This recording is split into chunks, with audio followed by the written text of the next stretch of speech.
Bem, doutores e doutoras da Prática Penal 2, dando continuidade ao conteúdo do nosso programa de disciplina, vamos ver hoje a nossa quarta peça, né, processual penal. Lembrar vocês que assim,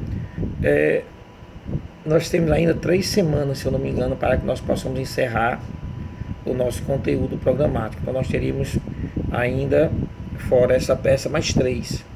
Então, nós não vamos ver o embargo de declaração ou embargos declaratórios. Por que, professor, o senhor escolheu essa peça? Porque essa peça também ela é processual civil. E ela não tem muita diferença, só modifica mesmo prazos e fundamento. Mas o objetivo é o mesmo. Então, se você fizer um embargo declaratório, e eu sei que vocês vão fazer com o professor Ivan, não vamos perder tempo, nosso precioso tempo, deixando de ver outras peças mais importantes, tá certo? Então hoje nós vamos ver o embargo de infringência ou embargos infringentes. Vamos ver depois o recurso ordinário condicional. Depois veremos o agravo em execução, tá bom? E se der tempo de ver mais uma, que é a revisão criminal. Tranquilo? Então vamos ver, deixa eu ver aqui no calendário, como é que tá aqui no calendário. Hoje são 13 de maio, teríamos 20, 27 e 3 de junho, tá certo? Aí vamos ver como é que vai ficar o período de avaliação parcial. Se for nessa época, o período de avaliação parcial, a gente encerra dia 27. E aí dia 3 eu iria só expor as médias de AP. E aí deixaríamos o 3 de junho, o 3, 10, 17 para programar uma possível segunda chamada de peça, se for necessário, ou no caso um AP3. Tranquilo? Que eu acho que não vai acontecer. A turma é legal, a turma é boa. Tá bom? Então pronto. Então preliminarmente essas informações, tá certo? Como vocês sabem, a faculdade prorrogou esse prazo de excepcionalidade até o dia 5 de junho. Tranquilo? Lembrar vocês 2 eventos. Amanhã nós temos um evento sobre a pesquisa jurídica, e amanhã estarei eu, acompanhado também da professora Ana Paula, às 16 horas, discutindo, falando sobre a pesquisa de campo, que ela não é tão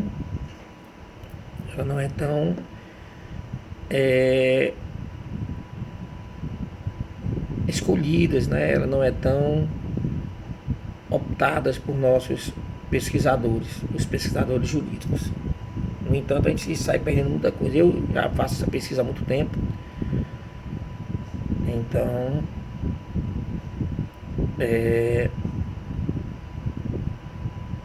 amanhã eu vou fazer uma pequena palestra, uns 30 a 40 minutos, falando sobre essa temática. E a Ana Paula vai trazer consigo a sua pesquisa, vai falar um pouco sobre pesquisa, porque ela está fazendo uma pesquisa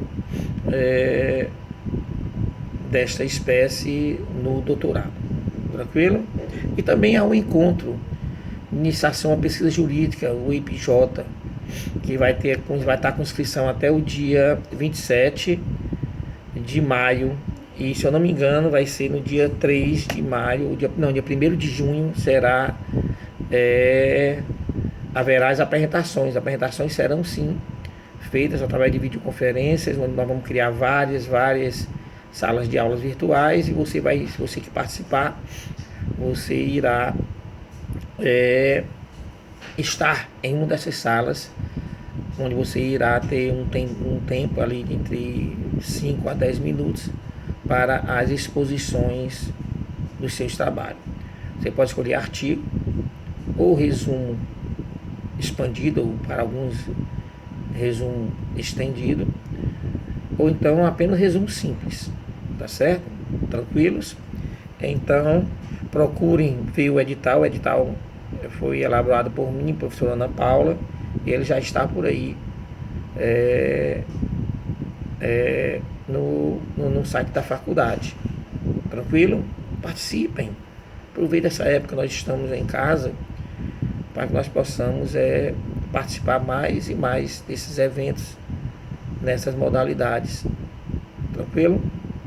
Então vamos aqui. Então, após essas informações preliminares, vamos falar sobre o embargo de infringência ou embargos infringentes.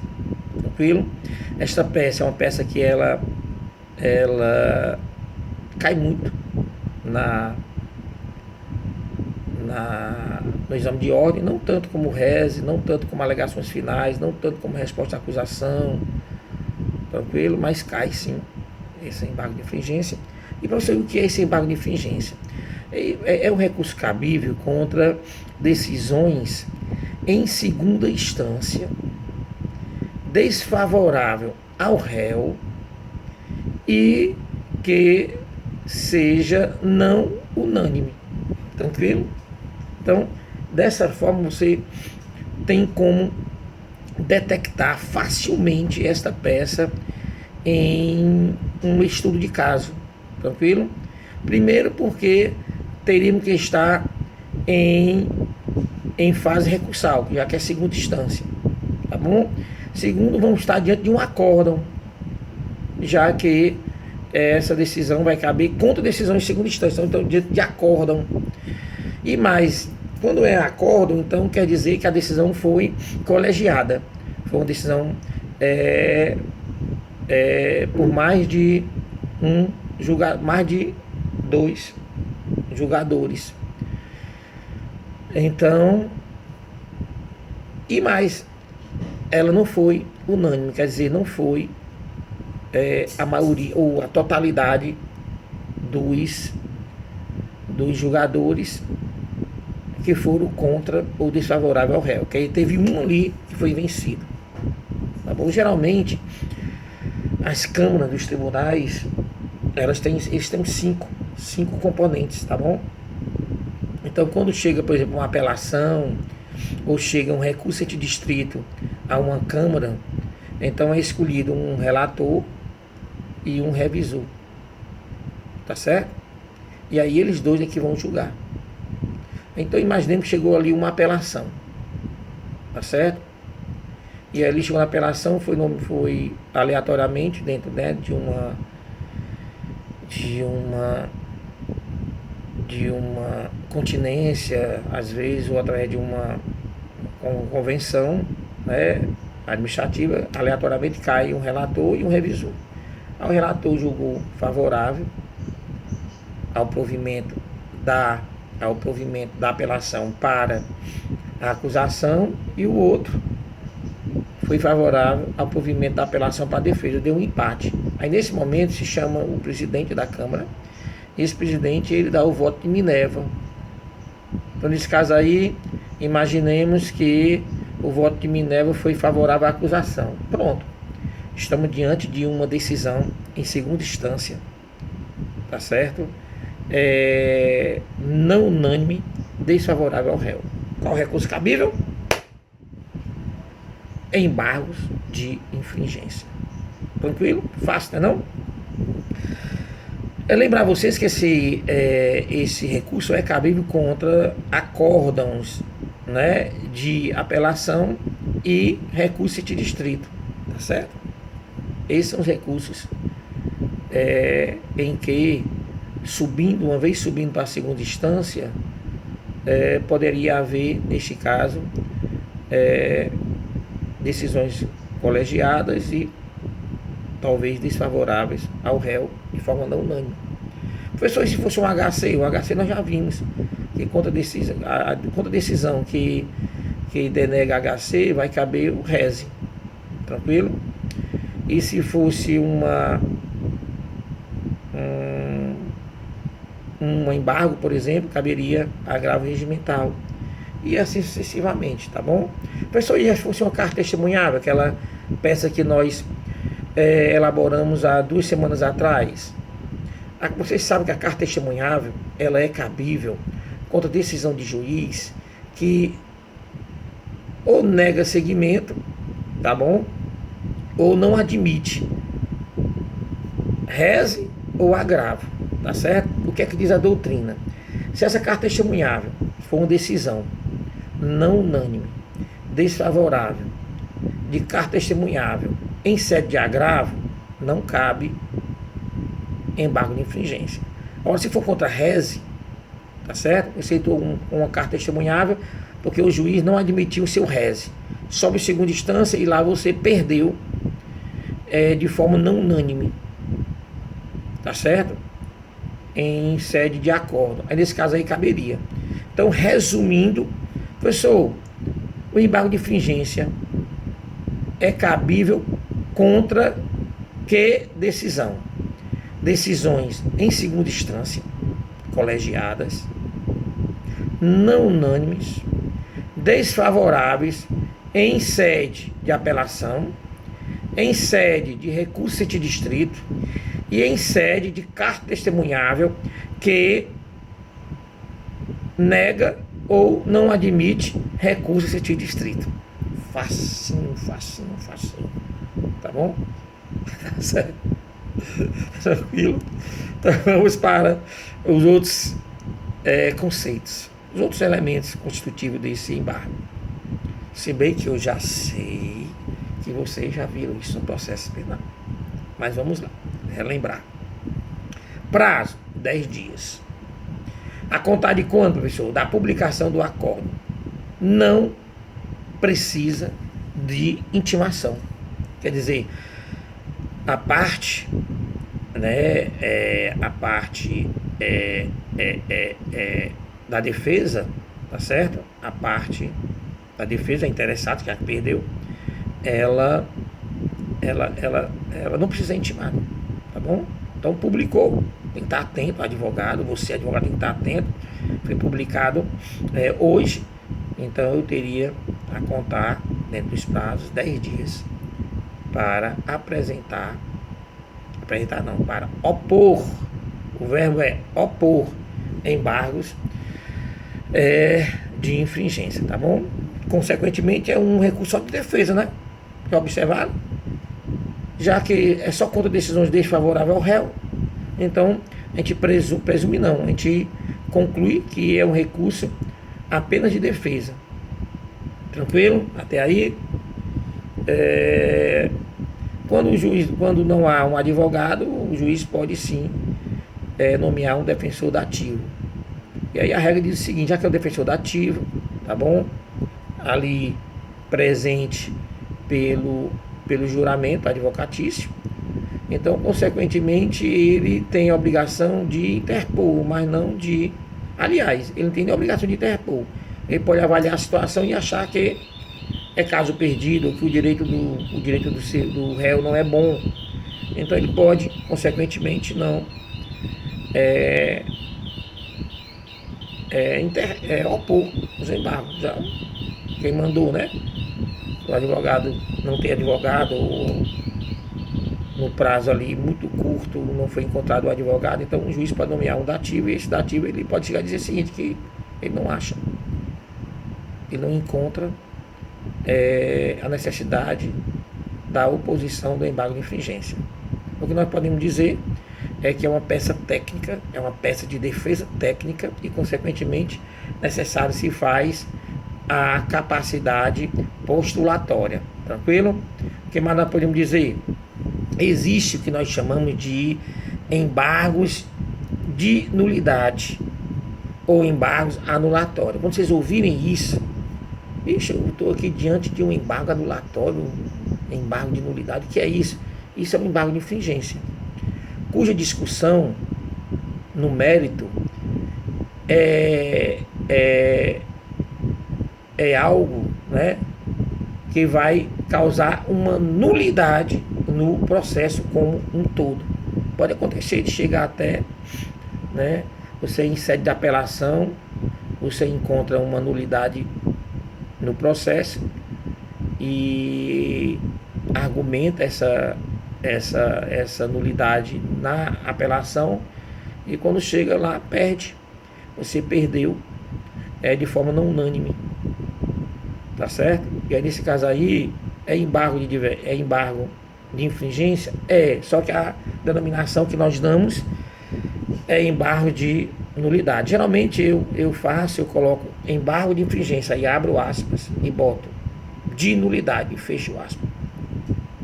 Né? Eu só fiz uma vez só esse na minha vida advocatícia. Tranquilo? Nesses meus 9 anos, fazendo 10 anos agora de advogado. Tranquilo? Mas para dizer o procedimento, né? Como é que é o procedimento? Tá bom? Uma vez sendo publicado o acordo, que lhe foi desfavorável de forma não unânime, você opõe os embargos. Aquela primeira peça, que a gente chama de interposição. Tá certo? E ali eu aguardo a intimação para apresentar as razões. Geralmente o que a gente faz? A gente apresenta logo tudo. E quando chega lá na Câmara,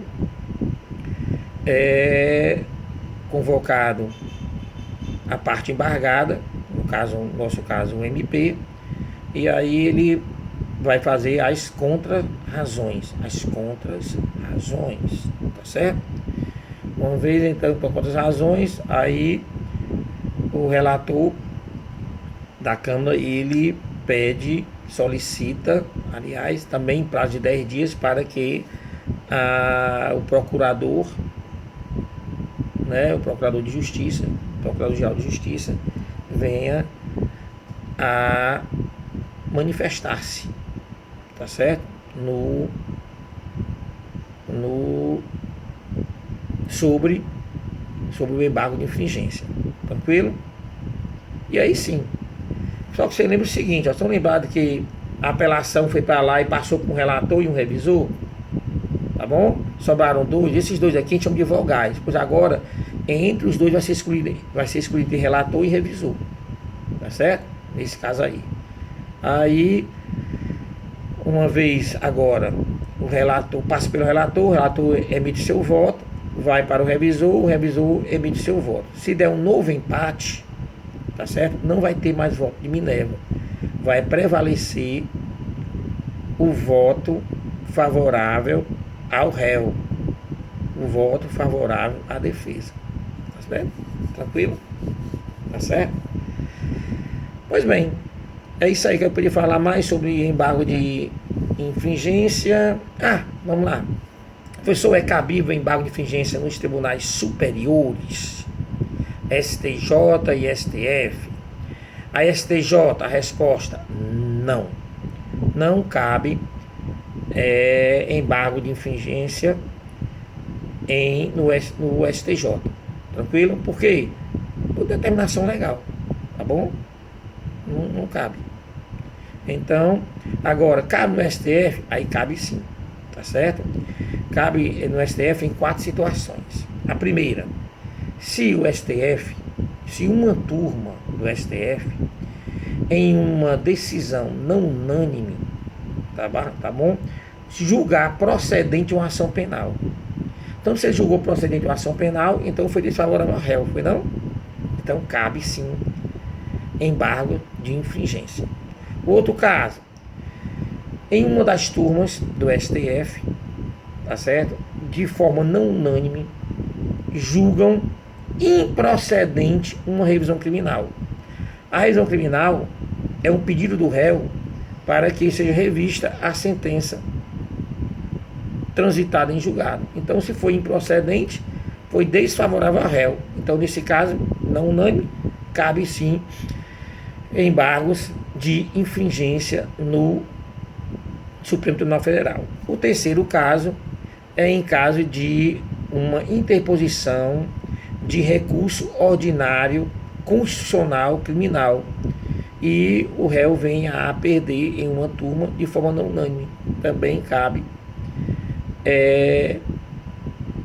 embargo de infringência. O quarto caso, tá certo? O quarto caso, o embargo de infringência, ele vai ser denominado de embargo de divergência. Ele passa a ser considerado ou denominado embargo de divergência. E o que é? Vocês sabem que no Supremo Tribunal Federal nós temos um número de 11 ministros, tá certo? E desses 11 ministros são distribuídos em 2 turmas. E às vezes acontece de que um caso, tá bom? Um caso genérico possa cair numa turma e ela julgar, tá certo? Procedente aquele recurso que caiu lá na primeira turma. Na segunda turma, o que acontece? Esse mesmo recurso, de forma genérica, cai na segunda turma e ele julga improcedente. Então nós temos ali uma divergência entre as turmas, tá bom? Aí nesse caso, se essa divergência for desfavorável ao réu, você pode sim entrar. É claro que nós estamos na natureza processual penal. Nesse caso, aí você pode entrar com embargo de divergência. Tranquilo? Embargo de divergência. Para todos os 4 casos, os 3 primeiros casos, procedência de ação penal, improcedência de revisão criminal e improcedência de ROC, tá certo? É o embargo de infringência. E também no caso do embargo de divergência, o prazo é de 15 dias. Então muda o prazo de 10 para 15 dias. Tranquilo?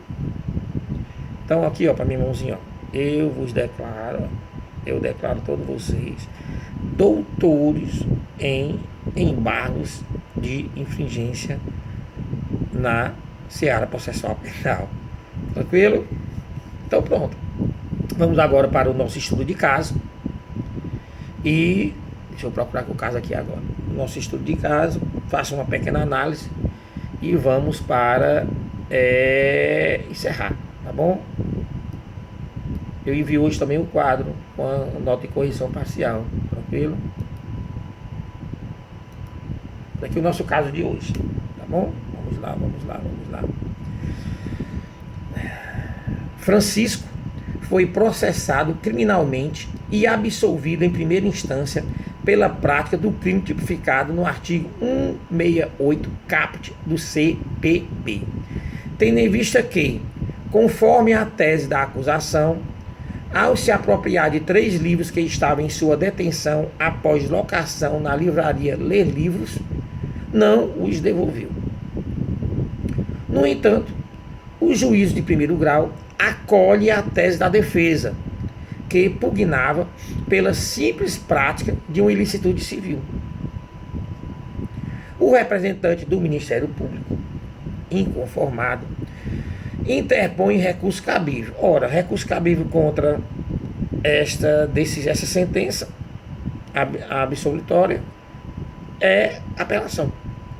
Interpõe recurso cabível, reforçando sua tese de que o comportamento de Francisco, ao não entregar os livros no tempo anuído, implicaria na configuração de todos os elementos do tipo criminal em questão, e que a existência de danos civis não afasta a responsabilidade penal.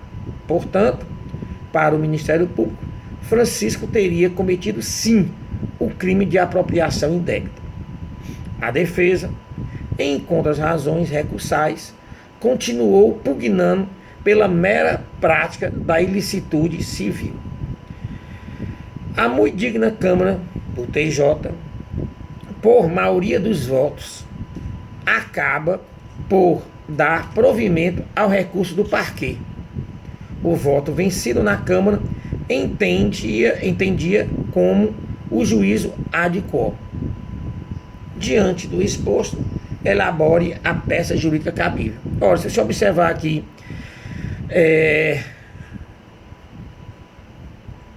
o roteiro, né, sinóptico deste caso, vocês vão ver que houve uma sentença, interpuseram uma apelação e estamos agora diante de um acórdão este não unânime e desfavorável ao réu. tem mais o que fazer não, né? Qual a peça cabível? Embargos de infringência, tranquilo? Como não foi dada aqui nenhuma data, não foi dada aqui nenhuma localidade, então a peça vai ficar com endereçamento e datas também genéricas, tá bom? Com os pontinhos, tá certo? Lembrar que o endereçamento é para o excelentíssimo senhor doutor desembargador, já que é TJ, né? Desembargador, relator da pontinho Câmara Criminal do TJ, ou Tribunal de Justiça do Pontinhos, tá certo? Do Pontinhos, tranquilo? Fundamentação vai estar lá, eu não vou dizer, né? Mas vai estar lá no Código de Processo Penal, a fundamentação da peça. Interposição bem simples, não precisa fazer instrumento. Agora, o que é que eu quero que vocês façam nas razões, né? Faça uma exposição fática, coadunada com o que está exposto a vocês. Não use Ctrl+C, Ctrl+V, leiam, né? E façam ali uma exposição peculiar, sua, tá bom? Do entendimento dos fatos. E depois vamos discutir o mérito. Nesse caso especificamente, nós temos de um lado a acusação, dizendo que o sujeito praticou apropriação indébita no momento em que ele não devolveu os livros que ele alugou, tá certo? Mesmo diante de uma previsão de danos civis. Do outro lado, nós temos a da defesa, pugnando pela tese de que, uma vez havendo um contrato entre as partes, né? Havendo um contrato, e nesse contrato havendo uma previsão, por exemplo, de multa, de cláusula penal, enfim. Então, consequentemente, isso não incorreria na prática do crime ora exposto. Então, vocês vão na exposição jurídica, né, na parte do direito, vocês vão agora mostrar jurisprudencialmente, doutrinariamente, tudo bem explicadinho, tá certo? Que esta previsão, né, de quebra contratual, ela excluiria o crime de apropriação indébita, tá certo? É bom que vocês saibam, procurem, né? Lembre-se que vocês estão mandando, estão enviando, endereçando para desembargadores, né? Então, necessário se faz que a jurisprudência seja jurisprudências, principalmente de tribunais, e se tribunais superiores, melhor ainda. E que venham a reforçar a tese de vocês. Tranquilo? Então, eu vou lá e explico o que é apropriação indébita, quais são os elementos tipo, né? Existe apropriação indébita culposa, tá bom? Por negligência ou imprudência, tá bom? Vejam se essa apropriação indébita for uma consequência, né, de um contrato, esse contrato tendo essa previsão de danos civis, né, de reparação civil, será que isso não excluiria a prática criminal?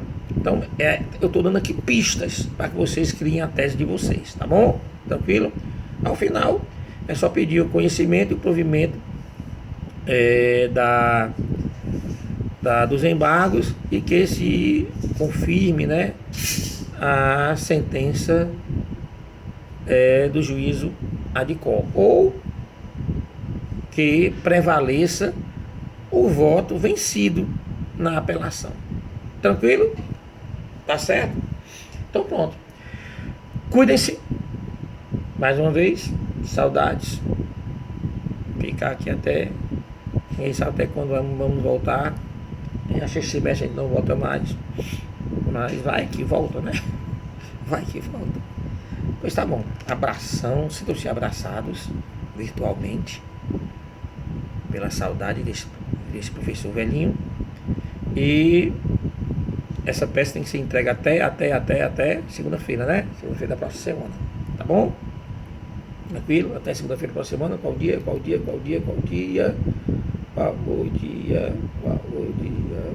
Dia 18, né? Dia 18. Tranquilo? Veja as observações que eu fiz nas peças passadas. Abração e se cuidem.